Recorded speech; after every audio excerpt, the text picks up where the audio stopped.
RBIയുടെ monetary policy committee meeting outcome വരുന്നതിന് മുന്നോടിയായി investors cautious approach വെച്ച് പുലർത്തുകയും കഴിഞ്ഞ ദിവസം ഇന്ത്യൻ മാർക്കറ്റ് ഫ്ലാറ്റ് പോസിറ്റീവ് സൈഡിൽ ക്ലോസിംഗ് നൽകുകയും ചെയ്തു. ഭാരതി എയർടെൽ, റിലയൻസ് ഇൻഡസ്ട്രീസ്, ITC പോലുള്ള ഹെവി വെയ്റ്റ് സ്റ്റോക്കുകളിൽ സെല്ലിംഗ് പ്രഷർ പ്രകടമായിരുന്നു. സൗത്ത് കൊറിയയിൽ ഉടലെടുത്ത പൊളിറ്റിക്കൽ ടെർമോയിലിൻ്റെ പശ്ചാത്തലത്തിൽ കൊറിയൻ ഇൻഡെക്സ് 1.4% ഇടിഞ്ഞത് എൻ്റയർ ഏഷ്യൻ മാർക്കറ്റിനെ പ്രതികൂലമായി ബാധിച്ചു. ഏഷ്യൻ മാർക്കറ്റിൽ നെഗറ്റീവ് സെൻറ്റിമെൻ്റ് ആയിട്ടും ഇൻഡെക്സ് ഫ്ലാറ്റ് പോസിറ്റീവ് ക്ലോസിംഗ് നൽകുകയും 24,450 മുകളിൽ സസ്റ്റെയിൻ ചെയ്യുകയും ചെയ്തു. മിഡ് ക്യാപ് ഇൻഡെക്സ് കഴിഞ്ഞ ദിവസം 1% ഉയർന്നപ്പോൾ സ്മാൾ ക്യാപ് ഇൻഡെക്സ് 0.89% ഉയർന്നു. മാർക്കറ്റിൽ ഉയർന്ന വോളറ്റൈലിറ്റി ഉണ്ടായിട്ടും PSU ബാങ്ക് സെക്ടർ മികച്ച പെർഫോമൻസ് കാഴ്ചവെച്ചു. PSU ബാങ്ക് സെക്ടർ 2.25% ഉയർന്നത്.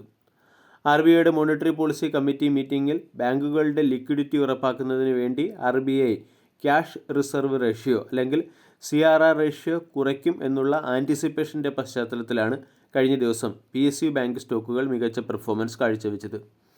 Nifty reality 2.14%, Nifty consumer durable 0.7% ഉയർന്നപ്പോൾ pharma index 0.73%, Nifty energy 0.73%, auto index 0.71% ഇടിഞ്ഞു.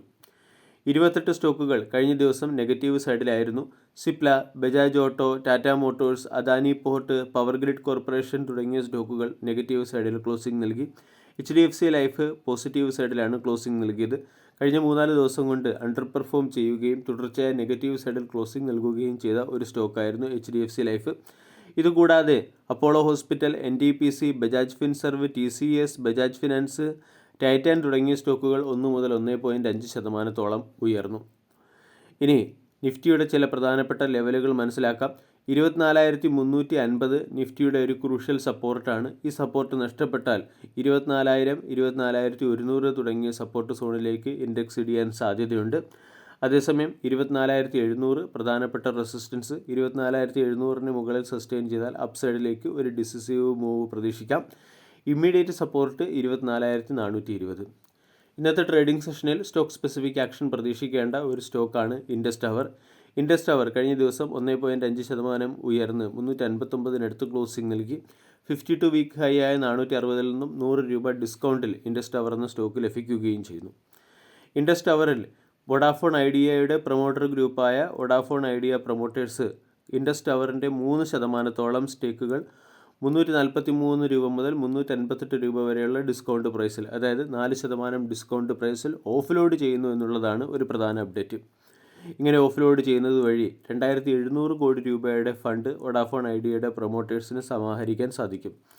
ഇൻഡസ് ടവർ കഴിഞ്ഞ ട്രേഡിംഗ് സെഷനിൽ 1.5% പോസിറ്റീവ് സൈഡിലാണ് ക്ലോസിംഗ് നൽകിയത്. ഇവിടെ വോഡാഫോൺ ഐഡിയ ഇൻഡസ് ടവറിൻ്റെ 7.92 കോടി ഷെയറുകളായിരിക്കും ഓഫ്ലോഡ് ചെയ്യുക. വോഡാഫോൺ ഐഡിയ എന്ന കമ്പനിക്ക് മുകളിൽ വളരെ വലിയ കടബാധ്യതയുണ്ട്. ചില കടങ്ങൾ ഇമ്മീഡിയറ്റ് റീപേ ചെയ്യുന്നതിന് വേണ്ടി കമ്പനിക്ക് $101 മില്യൺ ഫണ്ട് അത്യാവശ്യമുണ്ട്. ഇവിടെ ഫണ്ട് റൈസ് ചെയ്യുന്നതിൻ്റെ ഭാഗമായിട്ടാണ് വോഡാഫോൺ ഐഡിയ ഇൻഡസ് ടവറിൻ്റെ സ്റ്റേക്ക് സെൽ ചെയ്യുന്നത്. ഈ ന്യൂസിൻ്റെ പശ്ചാത്തലത്തിൽ നാളെ ഇൻഡസ് ടവർ എന്ന സ്റ്റോക്കിൽ ഒരു കറക്ഷൻ വരികയാണെങ്കിൽ സ്റ്റോക്കിനെ അക്കുമുലേറ്റ് ചെയ്യാനുള്ള ഒരു ഓപ്പർച്യൂണിറ്റി കിട്ടും. സ്റ്റോക്ക് 359 ട്രേഡ് ചെയ്യുന്നു. 340 താഴെ സ്റ്റോക്ക് എത്തുമ്പോൾ മികച്ച രീതിയിലുള്ള ഒരു ബൈയിങ് ആരംഭിക്കാൻ സാധ്യതയുണ്ട്. അതുകൊണ്ട് നാളെ ഏതെങ്കിലും കാരണവശാൽ ഇൻഡസ് ടവർ എന്ന സ്റ്റോക്ക് ഇടിഞ്ഞ് 340 താഴെ എത്തുകയാണെങ്കിൽ അവിടെ നമ്മൾക്ക് ബൈയിങ് ഓപ്പർച്യൂണിറ്റി പരിഗണിക്കാവുന്നതാണ്. ഓൾ ടൈം ഹൈയിൽ നിന്നും സ്റ്റോക്ക് കൺസിഡറബിൾ ഡിസ്കൗണ്ട് ലഭിക്കുന്നു. വീക്ക്ലി ക്യാൻഡിൽ പാറ്റേൺ പരിശോധിച്ചാൽ കൺസിഡറബിൾ ഡിസ്കൗണ്ടിനോടൊപ്പം തന്നെ സ്റ്റോക്കിൽ ട്രെൻഡ് റിവേഴ്സലിൻ്റെ സിഗ്നലും വന്നു കഴിഞ്ഞു. അതുകൊണ്ട് ഇൻഡസ് ടവർ എന്ന സ്റ്റോക്കിനെ വാച്ച് ലിസ്റ്റിൽ ഉൾപ്പെടുത്താം. വീഡിയോ എല്ലാവർക്കും ഇഷ്ടമായി എന്ന് വിശ്വസിക്കുന്നു. Thank you.